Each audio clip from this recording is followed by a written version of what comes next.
বাতিল VVIP pass, মেলা প্রাঙ্গণে গাড়ি প্রবেশে নিষেধাজ্ঞা। মহাকুম্ভের দুর্ঘটনা থেকে শিক্ষা নিয়ে একগুচ্ছ নির্দেশিকা জারি করেছে যোগী আদিত্যনাথ সরকার। এসবের মাঝে মহাকুম্ভে দুর্ঘটনা জল গড়ালো সুপ্রিম কোর্ট পর্যন্ত। উত্তরপ্রদেশ সরকার, কেন্দ্র সরকার সহ সব রাজ্যের সরকারকে পক্ষ হিসেবে তুলে ধরে কুম্ভের দুর্ঘটনা নিয়ে জনস্বার্থ মামলা দায়ের হলো সুপ্রিম কোর্টে। মামলাকারীর মূল দাবি, আগামী দিনে যাতে এই ধরনের দুর্ঘটনা এড়ানো যায় তার সব রকম ব্যবস্থা করতে হবে প্রশাসনকে।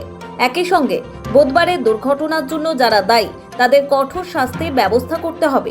জানা গিয়েছে, সুপ্রিম কোর্টে জনস্বার্থ মামলাটি দাখিল করেছেন বিশাল তিওয়ারি নামের এক আইনজীবী।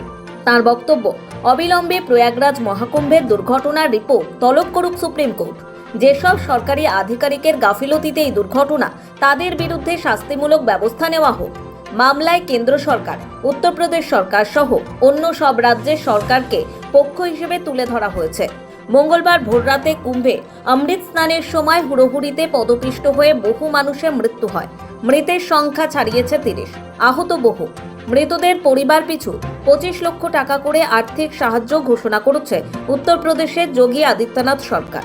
এবার এই দুর্ঘটনা নিয়েই জনস্বার্থ মামলা দায়ের হলো সুপ্রিম কোর্টে।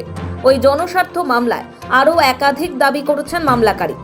তার বক্তব্য, আগামী দিনে কুম্ভের মতো বড় আয়োজনে সব রাজ্যের সরকারকে ন্যূনতম বন্দোবস্ত রাখতে হবে। এই ধরনের মেলায় সব রাজ্যের আলাদা আলাদা শিবির থাকা উচিত, তাতে চিকিৎসা সংক্রান্ত সহায়তার ব্যবস্থা করা উচিত। সেজন্য রাজ্য সরকারগুলিকে নিজেদের মধ্যে সমন্বয় রাখতে হবে। জরুরিকালীন পরিস্থিতিতে কেন্দ্রকেও সব রকম সহায়তার জন্য প্রস্তুত থাকতে হবে। সমস্ত রাস্তার নাম, পথ নির্দেশ সংক্রান্ত বোর্ডে আঞ্চলিক ভাষাগুলিকেও জায়গা দিতে হবে, যাতে কোনো রাজ্যের মানুষের বুঝতে অসুবিধা না হয়। রাজ্য সরকারগুলিকেও নিজেদের রাজ্যের নাগরিকদের সতর্ক রাখার জন্য SMS বা সোশ্যাল মিডিয়া ব্যবহার করতে হবে। মহাকুম্ভের দুর্ঘটনার রিপোর্ট তলব করা হোক, দোষীদের শাস্তি দেওয়া হোক।